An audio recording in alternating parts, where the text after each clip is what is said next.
Welcome back to our channel. So आज है 29 अप्रैल और अभी अभी मैंने एक वीडियो डाला है जो कि बड़ा ही ऐसे वीडियोस डालने का ना बिल्कुल वो नहीं होता है जो बिल्कुल डाउन हो, पर क्या करें, ये भी लाइफ का सच है, कभी खुशी है तो कभी गम भी है।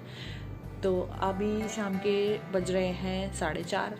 तो मैं और सारांश यहाँ पर लेटे हुए हैं।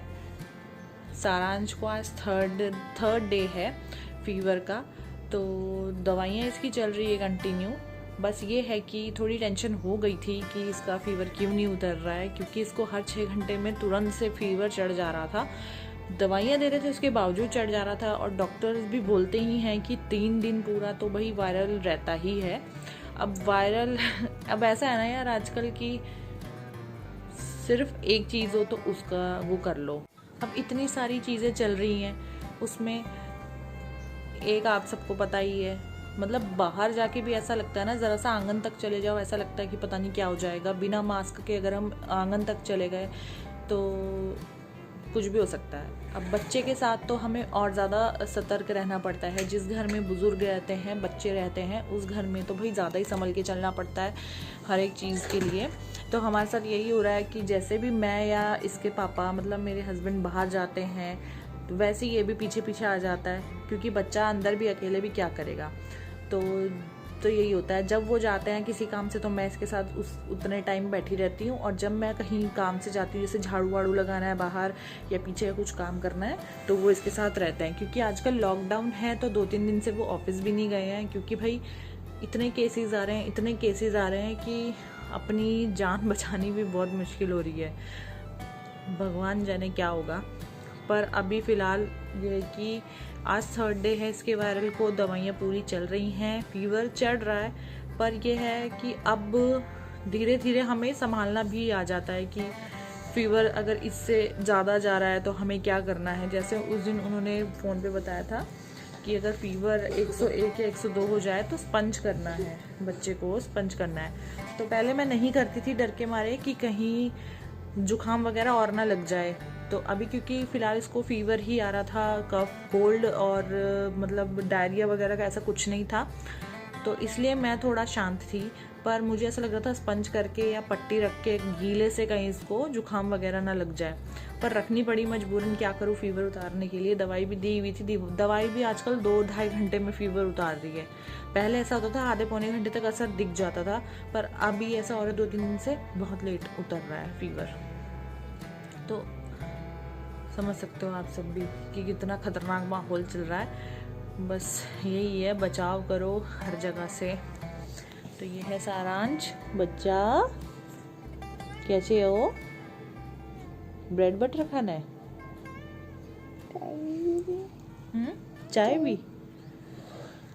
तो पहले भी ये बीमार पड़ा था, तब इसको डायरिया की वो थी। पहले कि 10 दिन हुए होंगे, 16 को हम डॉक्टर के पास इसको लेके गए थे।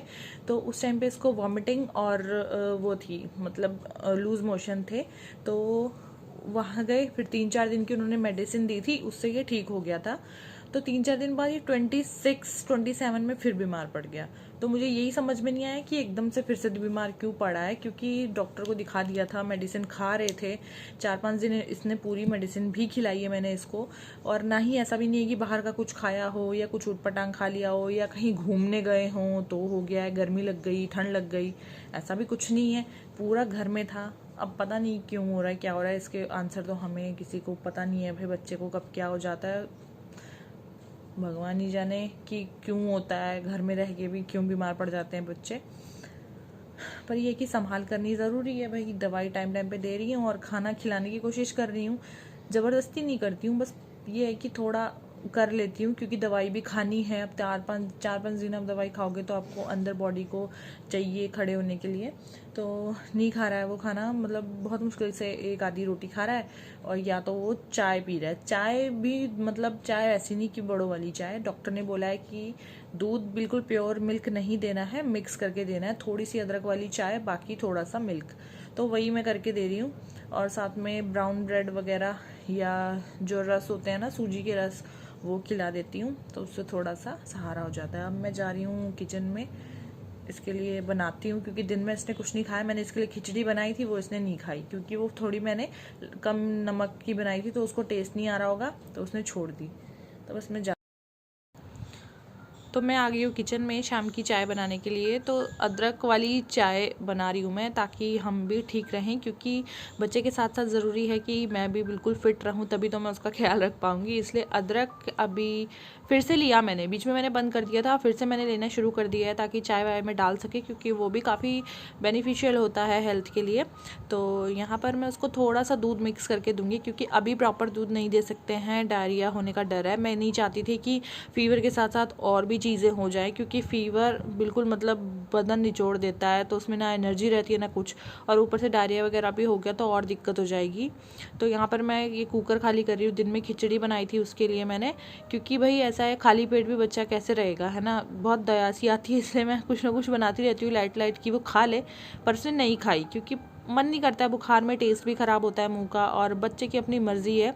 और यहाँ पर मैंने इसमें दही जमाई हुई थी, तो आजकल मैं इसमें ही दही जमा रही हूँ। 1 से 2 घंटे में आराम से दही जम जाती है, और अच्छा लगा मुझे ये भी कि मिट्टी के बर्तन में ज़्यादा अच्छी जमती है ना।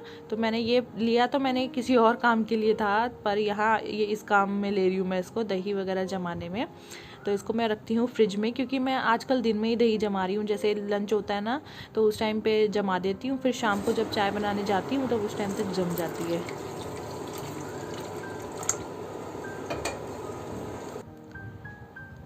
तो अब ये चाय वाय पिला के देखती हूँ मैं थोड़ी देर, क्योंकि मनीष तो बोल रहे थे कि इसको डॉक्टर पे ले चलते हैं। तो मैंने कहा चलो शाम के टाइम जाएंगे, क्योंकि दिन के टाइम ऐसा होता है ना, थोड़ा भीड़ ज़्यादा रहती है, क्योंकि भाई डॉक्टरों के पास भीड़ तो होगी ही होगी, बच्चों का कुछ पता नहीं होता है कब बीमार हो जाए, इसलिए वहाँ पर तो काफ़ी सारे बच्चे आते हैं। तो मैंने कहा थोड़ा ठहर के चलेंगे, देख लेते हैं कैसा है, इम्प्रूवमेंट है या नहीं है। तो यहाँ पर मैंने उसको ब्रेड वगैरह सेक के दे दिए थे, क्योंकि भाई खाली पेट होता है ना बच्चे का, तो वो कुछ भी मांगे देने का मन करता है, पर वो ऐसा कुछ बोल ही नहीं रहा था, वो सिर्फ रस या ब्रेड ही खा रहा था। ब्रेड भी मैं उसको एक दिन में एक ही बार दे रही थी, ज़्यादा नहीं, क्योंकि ब्रेड से भी पेट सोख जाता है, बच्चे का सोख होता है। तो यहाँ पर मैंने उसको बिठा दिया है। वैसे तो वो नीचे ही बैठ के खाता है, पर आजकल ऊपर ही बैठ के खा रहा है, क्योंकि वो गिराने का डर रहता है ना। ऊपर मैं उसको इसलिए नहीं देती हूँ, क्योंकि ऊपर वो दूध वगैरह लुढ़का देता है, बातों बातों में हाथ पैर चल जाता है उसका, और दूध वगैरह गिर जाता है। पर आजकल सब माफ़ है, आजकल उसको मैं ऊपर ही दे रही हूँ, और ढीला हो रखा है बिल्कुल ही। तो यहाँ पर देख रही हूँ, अगर इम्प्रूवमेंट लगी तो ठीक है, वरना फिर डॉक्टर के पास तो हमें ले जाना ही पड़ेगा, क्योंकि वो ही अच्छे से ट्रीट कर पाएंगे। सारांश को मैंने दूध चाय दे दिया है और ब्रेड भी दे दिया है। तो सारांश क्या बोल रहा है, देखो क्या बोल रहे हो आप? चाय भी अच्छी बनाते हैं मम्मी, और ब्रेड भी अच्छी बनाते हैं। अच्छी बनाती है मम्मी ब्रेड और चाय भी। तो अभी उसने चाय, उसको अच्छी लग रही होगी ना, चाय मतलब कि दूध चाय, चाय चाय नहीं, तो उसको थोड़ा सेका सा मिल रहा होगा, क्योंकि मैंने अदरक डाल के बनाई है, तो उसको ठीक लग। नहीं, दूध नहीं डाला था, सिर्फ चाय थी। दूध क्यों कह रहे? नहीं, वो गलती से निकल गया। उसको ये लगता है कि सिर्फ चाय चाय देनी चाहिए, चाय चाय डॉक्टर अंकल ने बोला था। तो आज लग रहा है कि कल थोड़ा ठीक हो जाएगा, पर पता नहीं। अभी उसका नाक भी बंद हो रहा है, रात भर बहुत परेशान रहा, मतलब एक दिन सिर्फ फीवर रहा, सेकंड डे थोड़ा नाक बंद होना शुरू हो गया था। जैसे हमने ठंडी पट्टी रखी तो नाक मतलब अंदर ही अंदर ना, जैसे रात को सोने में दिक्कत हो रही थी। तो कल रात पूरी रात रोया, मतलब गुस्सा आ रहा था इसको, तो मुक्के मार रहा था बेड में भी, कभी कभी तो मुझे भी मार दे रहा था। तो ऐसा ही हुआ, रात भर फिर उठी रही इसके साथ। और अभी भी दिन में उठना ही पड़ता है, बच्चा 5 मिनट सोए 10 मिनट सोए तो माँ भी उतनी ही देर रेस्ट करती है, उसके बाद माँ भी उठ जाती है। कह रहा अभी भी मारूंगा। तो अभी जब तक दवाई का वो रहता है ना, दवाई का असर रहता है, तब तक वो ठीक रहता है कि उठ रहा है, बैठ रहा है, ज़्यादा तो नहीं, पर यह है कि गाड़ी से बेड पे बैठे बैठे खेल लेता है, इतना एक्टिव नहीं है। पर थोड़ा बहुत एक्टिव बच्चों को रहना भी चाहिए, खाना पीना भी ठीक ही रखना चाहिए, ज़्यादा भी नहीं, पर यह है कि एनर्जी आए जिससे। बाकी ठंडी, अब मुझे ये समझ नहीं आ रहा मैं इसको ठंडी चीज़ें दूँ, ये गर्मी के बुखार है, या गर्म चीज़ें दूँ, तो मुझे कुछ समझ में नहीं आ रहा है। क्योंकि इस टाइम पे गर्मी के भी बुखार हो सकते हैं, क्योंकि गर्मी भी होती है अगर पेट में बच्चे के, तो उससे भी आता है। पता नहीं मुझे क्या हो रहा है, पर ये है कि मैं मीडियम ही दे रही हूँ। अभी मैंने इसकी दही बंद की हुई है, ठंडा ठंडा पानी वगैरह तो हम नहीं पीते हैं, पर ठंडा सब कुछ बंद है, दही बंद है। बस ये है कि पानी नॉर्मल पी रहा है, जो आरओ का होता है वो पी रहा है। बस देखते हैं कब तक सही होगा। पूरी जी जान लगाई हुई है मैंने। कभी तेल की मालिश कर रही हूँ, जब सिर गर्म लग रहा है तो सिर तालू होता है ना बच्चे का, उस पर सरसों का तेल डाल के छपोड़ रही हूँ अच्छे से। पैरों में हाथों में मालिश कर रही हूँ, कभी स्पंज कर रही हूँ। तो मतलब पूरा दिन रात इसी के साथ लगा हुआ है। खाने पीने का भी ये है कि मनीष भी समझते हैं तो वो भी पूरा हेल्प करते हैं हर चीज़ों में। इसको देखना हो या फिर कुछ और भी करना हो तो वो अच्छे से कर लेते हैं। तो बस अभी देखते हैं कैसा जाता है आज का दिन, क्योंकि मेरे को जब भी बीमार होता है ना तो ऐसा होता है कि एक एक दिन काटना मुश्किल हो जाता है।